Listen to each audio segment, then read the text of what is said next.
In today's video, I'll show you how to install Trainer in Assassin's Creed 4. Check my video description for this Trainer download link. Scroll down, select the latest version under File.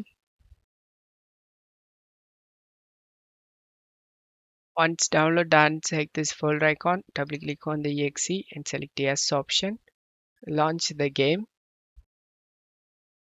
Once you are in game, press Escape key and press Alt Tab to open the Trainer.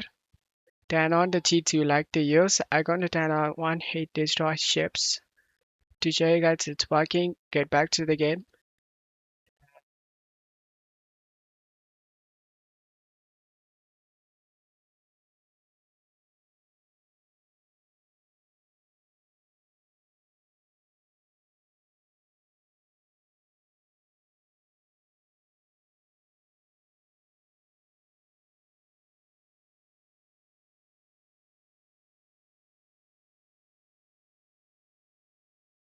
It's way more easier to play.